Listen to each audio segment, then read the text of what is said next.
them all. This will just be my third one in a day. And I have 6 left. Come on, Mama. Please, please, please, please, can I have one more? And I won't finish them. This will be the last one for the day. I promise. Then tomorrow and the rest of the day, I'm going to take one. I will sleep in your bed for the rest of these days, except the weekend. Except for Saturday, Sunday, only yesterday. Okay? Bye! Okay, so you come if you want some. If you let me, I'll brush my teeth first. I'll stay up late. I'll read my reader. Please. So in case you're wondering, that is my daughter Jasmine. So she's 7, but going 17. And most of you who are mothers of young daughters or of that age in today's world understand what it is that I mean when I say that. I love Jasmine, and together with her brother Jason, who is 3 years older. And one of the reasons why I love Jasmine the way I do is because she likes to believe that she can terrorize me. And in that video, I think she thinks, in that clip, I think she thinks that she was terrorizing me. That call that I've shared with you was a call that I received from her about 2 weeks ago. I had traveled. And like any parent who sometimes travels a little too often, I was in a season when there was a lot of back-to-back travel. I had decided to get for her some chocolates so that I could try and appease and make up for the time that I had been away. She loves Kinder Joy chocolates, and the pack that she particularly loves is a pack that normally comes in a box of 12. So we had negotiated an outcome because I know my daughter very well. I know her capacity to eat chocolates. She can actually take the whole 12, the box of 12, and consume it all in one go. So we had negotiated an outcome where she would eat 1 chocolate per day. And if she didn't do that, and consumed all the 12 of them, I threatened her with a visit to the dentist, our family dentist, called Dr. Andrew, who I have to say is not one of our favorite people in the world. So we had agreed, but as you can see 2 days later, she had finished her portion for the day, and that is the reason why I got that call, and she was trying to negotiate her way, her eyes firmly set on the goal that she had. And I think I'll just leave it to your imagination to imagine how that call ended. Now, my children bring me a lot of joy. They bring me a lot of joy and give meaning to the work that I do in my everyday life. I was born in a very humble background, and when I look at my life today and how far I have come, I feel truly blessed and very privileged. Because even when I was young, the dreams that my parents had for me, and even the dreams that I had for myself, I never visualized that I could be able to come as far as I have come. Yet, what I have often found is that even in those dreams that were articulated for me by my parents brought me up in Nakuru. My dad worked in the government as a civil servant, and my mom worked in a bank as a secretary, and they both retired early. While I was busy pursuing those dreams, I discovered that in the general pursuit of life, even while I got opportunities to be able to accelerate in the things that I thought were important then, I often found myself adrift. I was living a glorious life, a life that sometimes people who I'd gone to school with highly envied, and they often came to talk to me and ask me to try and define for them what is that success formula. I was living out the glory, but it was a toil. It was a toil and an internal struggle that was within me. It was boiling within me, and I could not be able to express it. Because outwardly, everybody celebrated the person that I was and the woman that I was, the marketplace leader that I was. They celebrated me, they applauded me. But inside, I was struggling to find the meaning. And this internal struggle landed me in a hospital bed 6-7 years ago. I was burning out. my engines were running at full gear, I needed to go through surgery, and that surgery was required to reset the equilibrium in a life that was going too fast, that was becoming a bit chaotic. And I just needed a reset. So as I lay there and I pondered about my life, it was on a cold day in Joburg, and I was a bit frightened and a bit terrified. Not because I scare easily, but because of the fact that I was feeling pretty helpless lying on that hospital bed. I had just been given a dose of anesthesia, so it was all looking very fuzzy to me. And I was just staring into the theater lights, and they were all now beginning to fade into the background of my mind.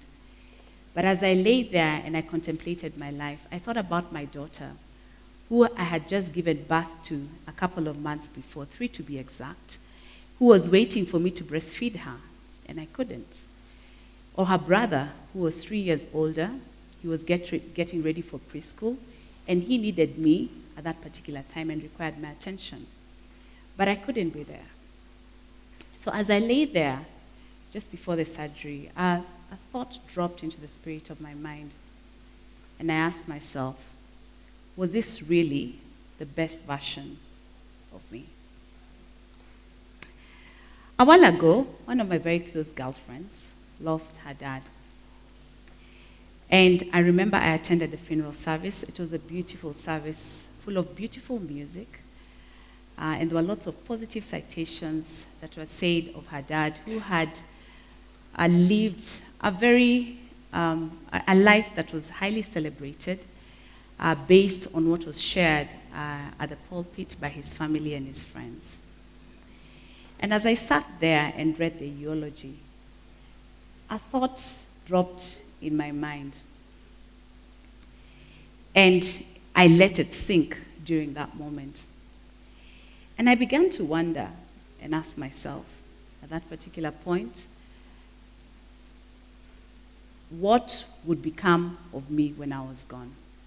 Because the reality that we all confront is that one day we will be gone.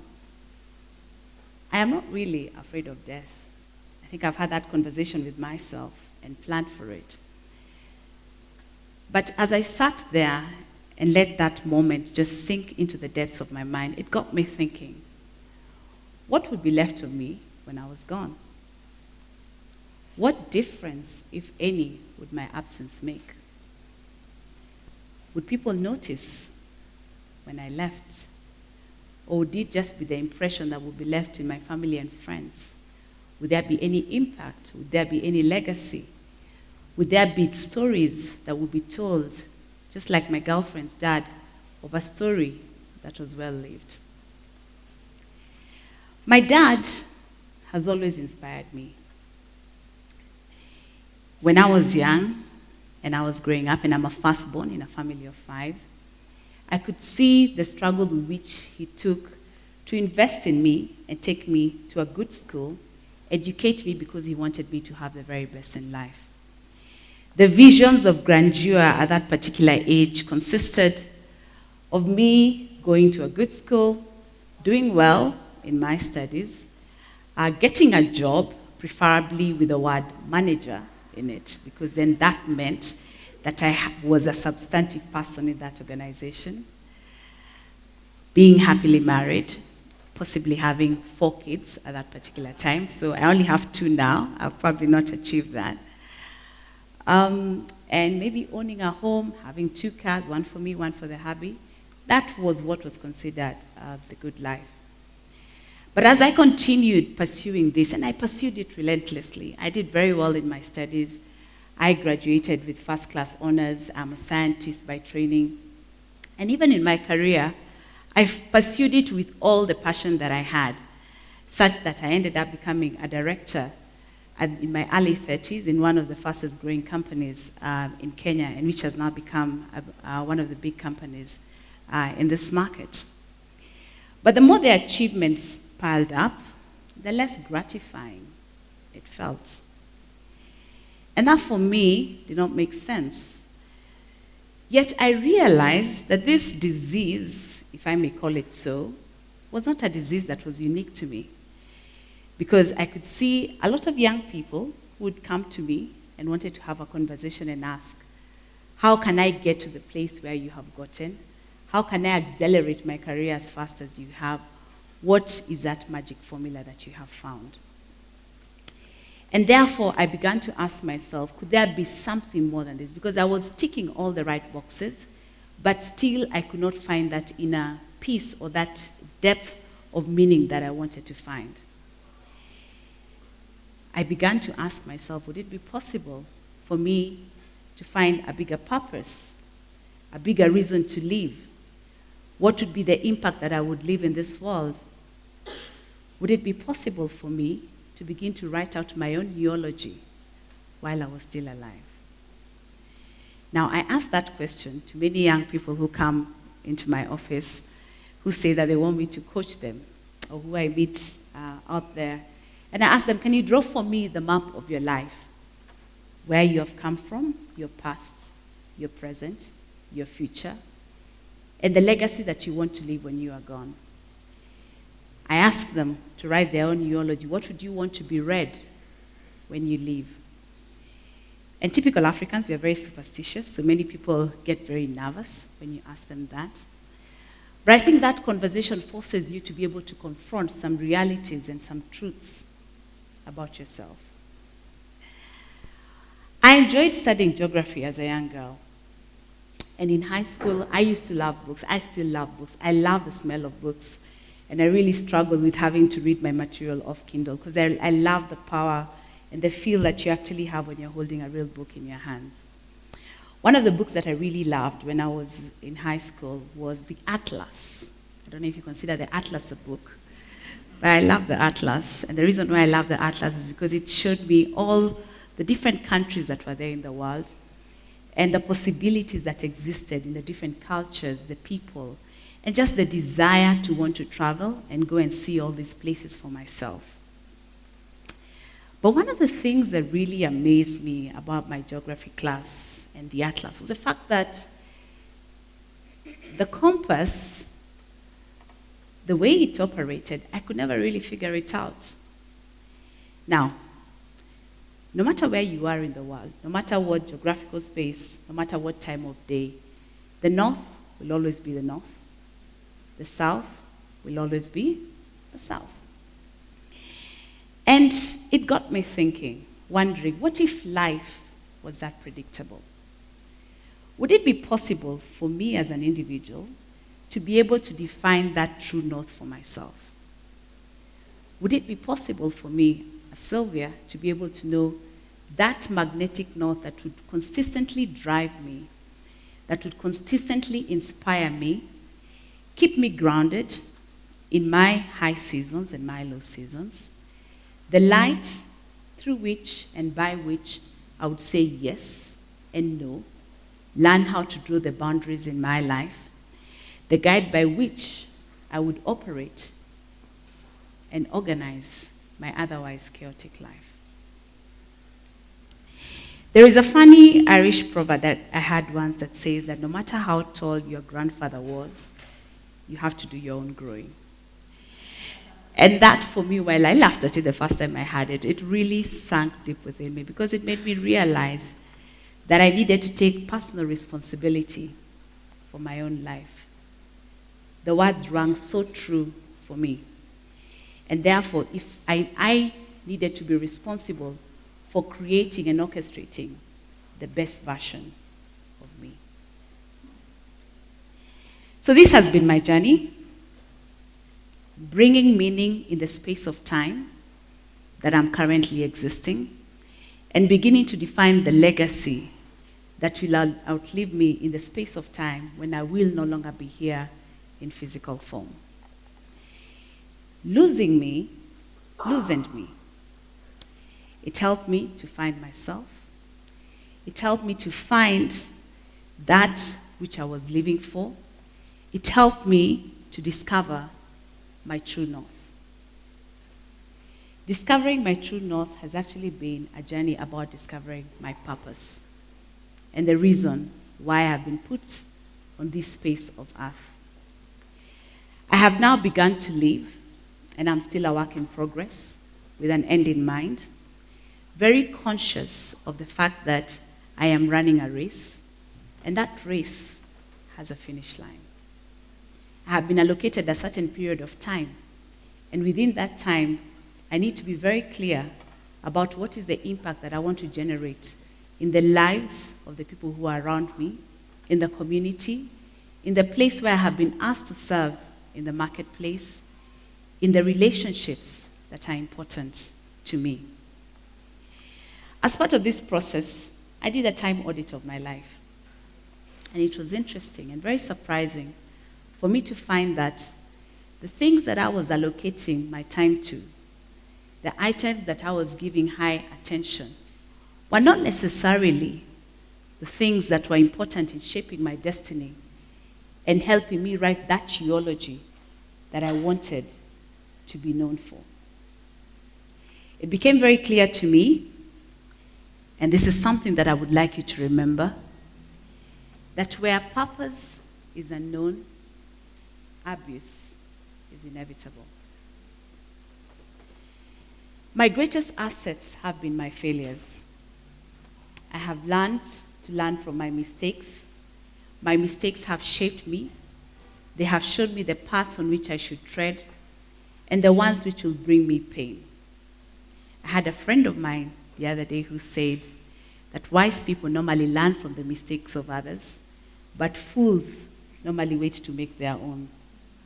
I therefore chose to learn from my own mistakes, plus the mistakes that I could see others making. So with time, I have learned to forgive myself. I have learned to soar. With time, I have learned to celebrate myself. The things that are uniquely me. There are passions that I have where even still at my young age, and I like to call myself young, though many people like to remind me that I'm getting to 4th floor next year. Those passions are still my passions. They make me uniquely me. I love dancing. I love DJing. That's me. And I celebrate that, and I'm no longer apologetic about it. With time, I have learned to make opportunity for the things that are important. I have learned to make magic in the relationships that I have, especially the relationships of my children and the relationships of the people that are closest to me, who are not more than 3, by the way.